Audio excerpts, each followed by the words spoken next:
Hey folks, welcome back to the channel. So the USTC test environment, let's make some connections, let's have a deeper dive into it, and let's think about a few things that are currently going on in the background and how we can tie this all in together in a nice lovely bow that people can kind of grasp where this is heading.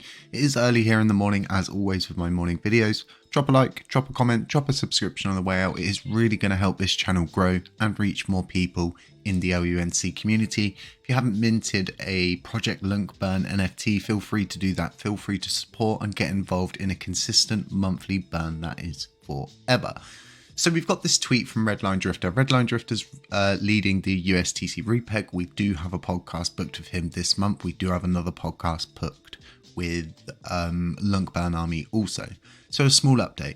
We're in discussions with the bigger exchanges. While they aren't against the idea as a whole, some have raised concerns as to whether their infrastructure could support it due to the complexity and intricacy of getting all the systems to work together. We did expect this, as prop was left open to interpretation as to who the workload would fall with. I'm working with the L1 team and TGF to get a list of the CEX concerns and address them. All of the concerns raised so far by CEXs are addressable on our end. This will take a bit of time and try to get consensus among all the CEXs, but we are working on it. This is a good sign already. This is a sign that, hey, we're in connection with the right people, we're in talks, there's hurdles, but we're going to be able to get over them our side. Okay? So how could you realistically make this whole situation for CEXs more appeasing? Well, you could simply create proof of concepts like we spoke about before. I actually put up my second of Gora of all time, and I mentioned about going through a proof of concept stage with USTC, seeing if it was viable to repeg, seeing if we could legally do it, and seeing if it was possible to do. When we test NFT contracts, we always test them on the testnet in a test environment before we do anything. We do a couple of test mints to see, make sure everything's going okay, make sure everything happens the way it's supposed to. Well, this is what's currently going to be happening with the USTC test environment if it gets voted through and if this is what they pursue. Having this test environment gives us the ability as a community to provide proof of concept to a CX and say, hey, look, we've done it. We've tested it a few times in the test environment. We've added these variables. We've taken away these variables. Here's our neutral. Here's, etc., etc. Here's the information, here's the data to back everything up. This is exactly what a CEX wants to see. This is exactly what they want to see. So as you can see, you've got the recreating simulation of a DPEG event. This is actually going to be really helpful. This data could help back up a case against Alameda later on. So this could have further benefits down the line. Having a testnet environment is so important. We should have one for LUNC if we don't have one already.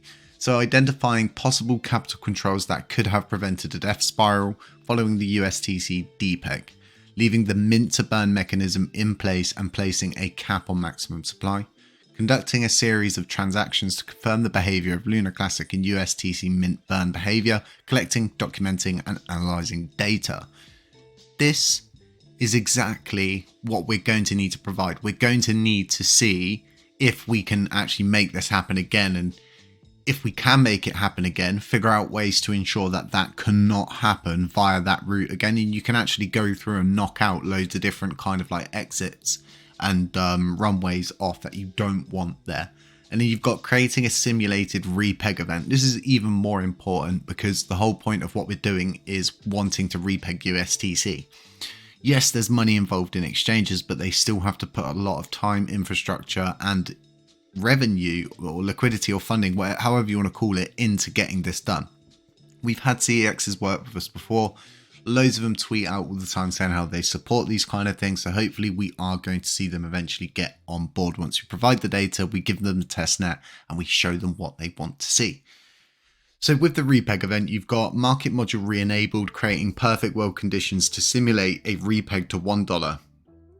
Determining the required transactional volume and ideal mechanism, building upon proposals already suggested, conducting a gradual incremental repeg to $1.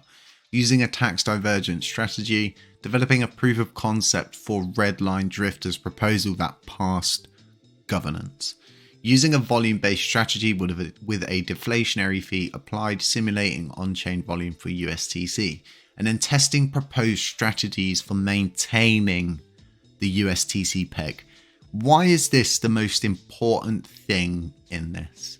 Because repegging the coin, believe it or not, once we get past all of this kind of routing stage, it's not actually going to be a problem. Once you've identified the possible routes, you take a route, there's nothing you can do once you've switched that on other than, I don't know, shill the projects and marketing and those kind of things, right?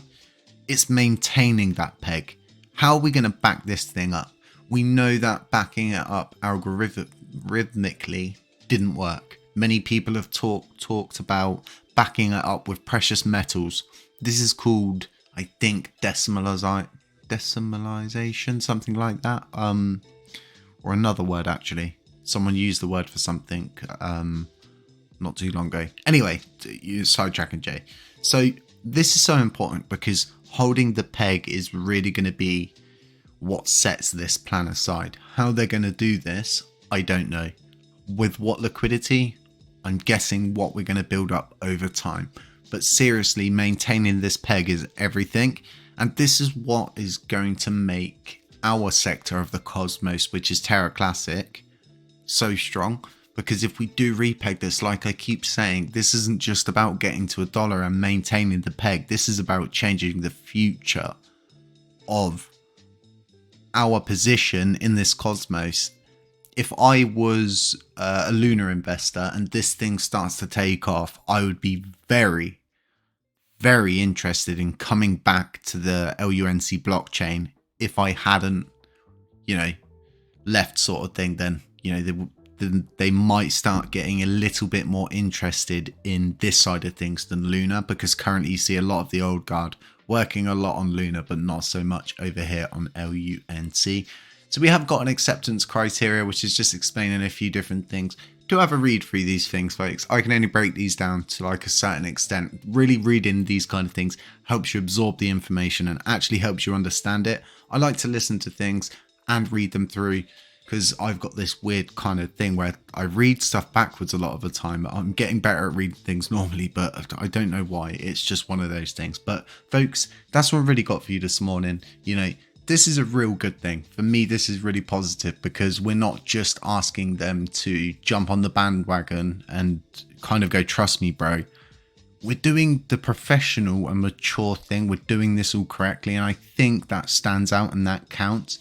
This low point we're in is going to seem like an absolutely hilarious point because it happens every time. When something runs up, you've got all these people like, oh, it's going to keep running. And people say, like, oh, you should have bought the bottom, ha, ha, ha, ha, sort of thing. And it's realistically, I get why people are a bit like that because, you go through the pain, you go through the hurt and the turmoil and the stress of not knowing when it's going to bounce back or if it's even going to bounce back.